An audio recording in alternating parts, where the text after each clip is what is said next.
Hello everybody and welcome back to Pokemon White 2 Nuzlocke. Today's episode is a very special Christmas episode. See, it says winter. Although, today's episode we will be doing absolutely nothing differently from normal. So, on today's special Christmas episode, everything will be just as normal. Right.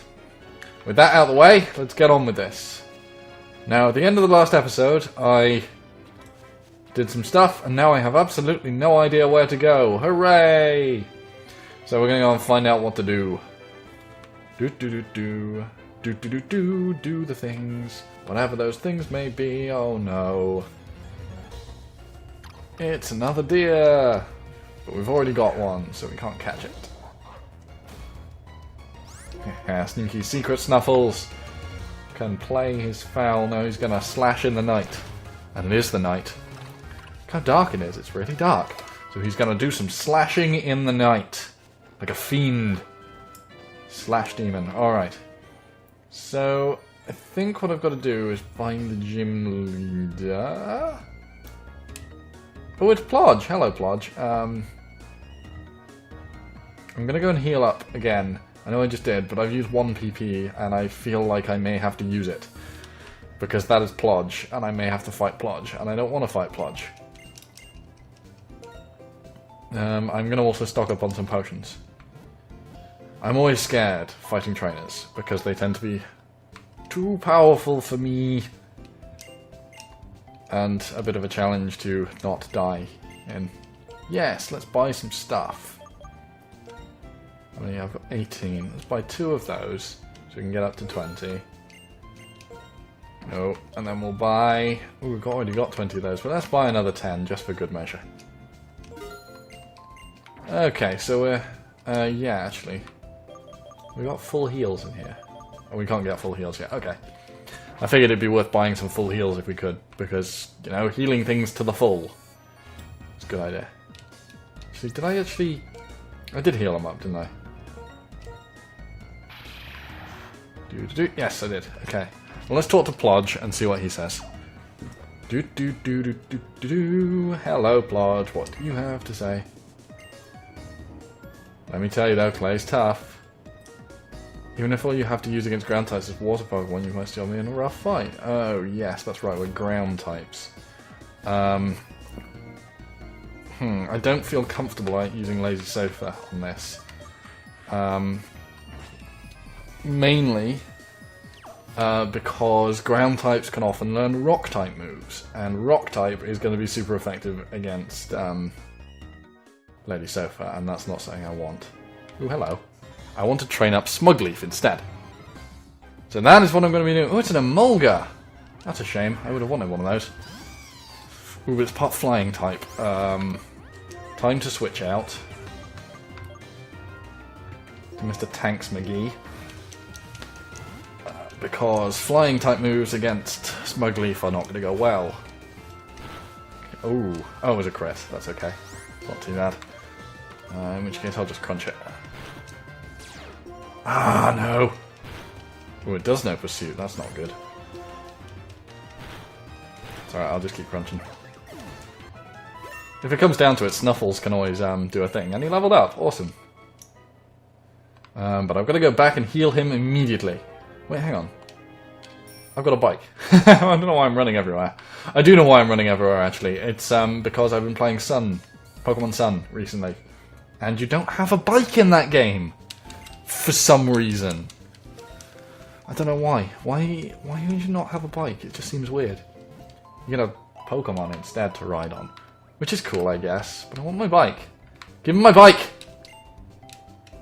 Anyway. I'm gonna go and, I want to evolve Smugleaf once more. I'm doing it again. But there's another one. Because these give loads of XP, usually. Oh, it's one of these. I can fight one of these as Smugleaf, probably. We will see. Go, Smugleaf! We'll start with the Leech Seed. That'll help. Ooh, what? That's a weird one. Okay, I don't actually know what Regenerator does. But instead, Leaf Tornado. And I need to remember to turn on battle animations. I'm always forgetting. I'll do that after this fight. Hello, Secret Power. That was a fair amount of damage, but not a lot. And it fainted. And there goes Smugleaf! Yeah! Level 31, like a champ. Ooh, and another half of a level. Okay! Alright, before I forget... Options. Take speed fast, battle scene on! There we go. Excellent, right. So now we've got battle animations. I'm going to just walk around in a circle here. Yeah. Oh, that's right, you can get poison types here. Perhaps a grass type is not the best one to train up in this area. Oh dear. I am hopeless at this game sometimes. I really appreciate Sun and Moon's addition of this move is super effective against this Pokemon on a thing, and keeping track of your stat changes.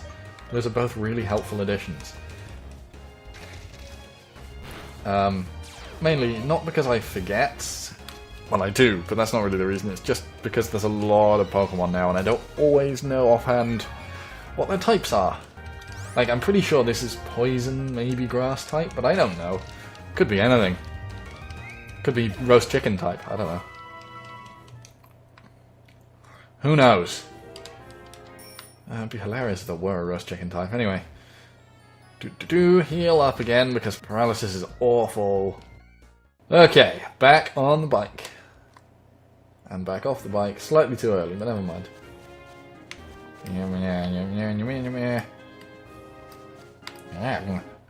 Doing well. Okay, there we go. It's a deer. I don't actually know what the difference between their various forms is. Something I never really bothered to learn. Okay, that's alright. I was just holding my breath then. Fighting types is one of my weaker ones for type memorization. I always forget what it's super effective against. I was pretty sure it wasn't super effective against Smugleaf, but I wasn't certain.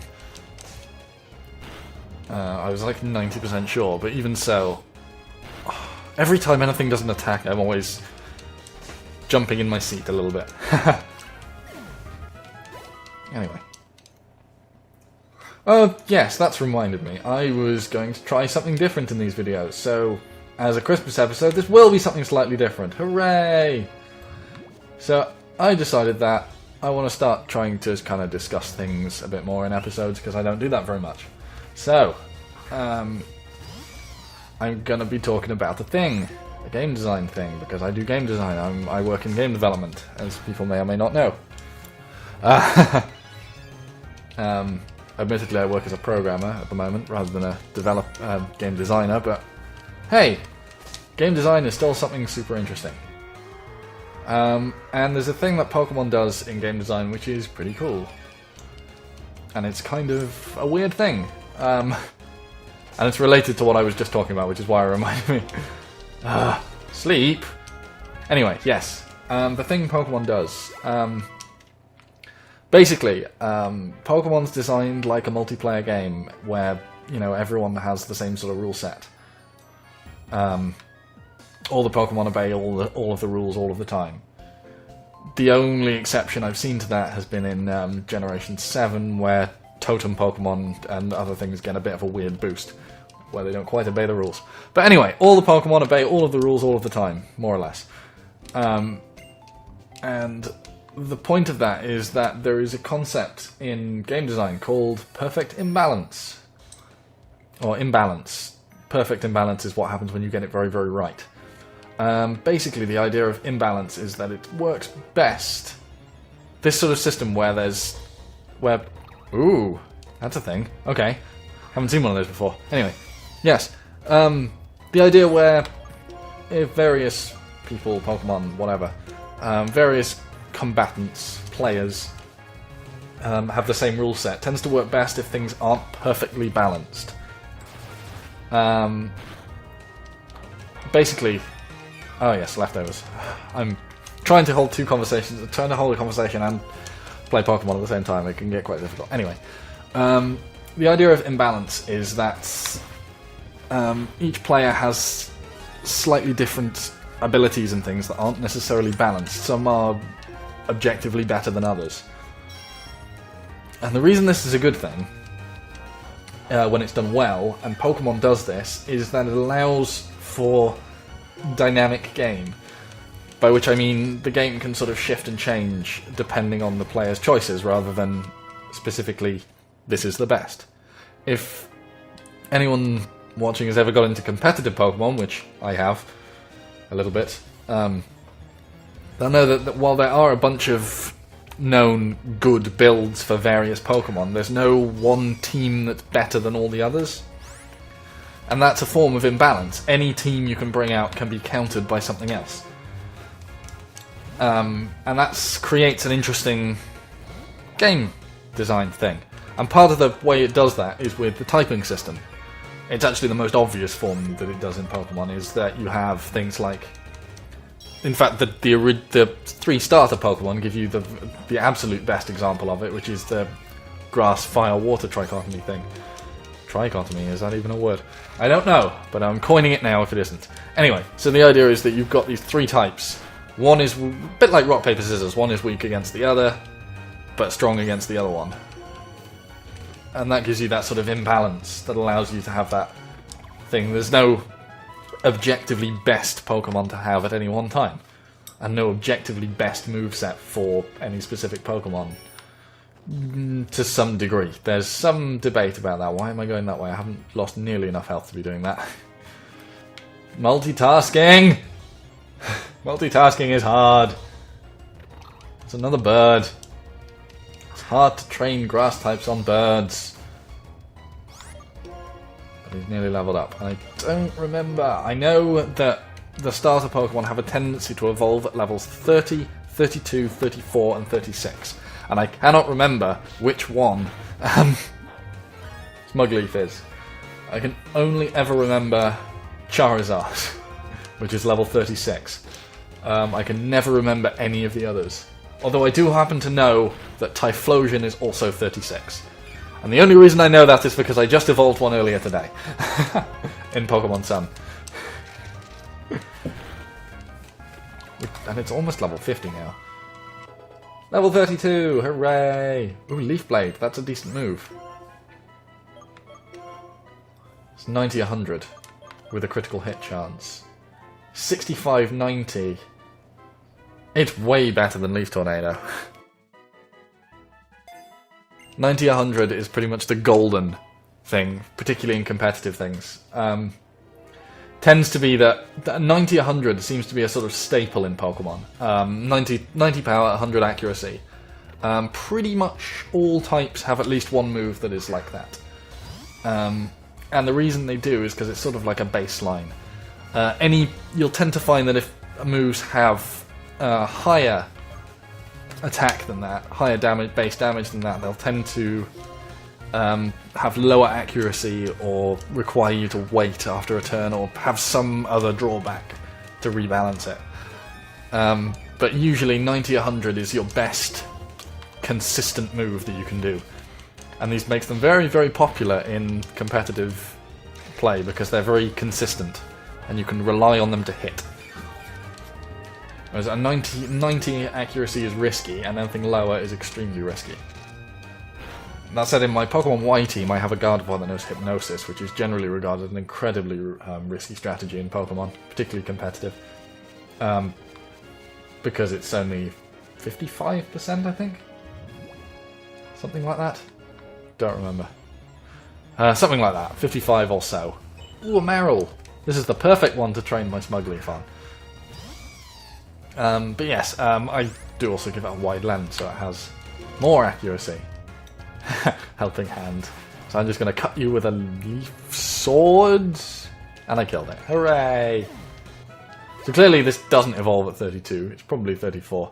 And once again, we've got a grindy episode. Hooray! I'm just really, really nervous about this gym. Oh, it's a bug type. Bug Steel? I think? Steel's another one of those I'm not good at. Check moves. No, okay. I'm not good with steel. I know steel is weak against fighting. That makes no sense to me, but whatever. Alright, go Snuffles. Crunch it out. Crunch, crunch, crunch. Yeah! Snuffles is awesome. Anyway, I apologise again for a grindy episode. And hey, with all this snow falling down, Merry Christmas, everybody. I know it's not quite Christmas yet, but it's the closest episode I'm going to get. So, Merry Christmas. And I will see you all next week. I hope you all have a fantastic Christmas, and I will see you then. Goodbye for now. Bye-bye.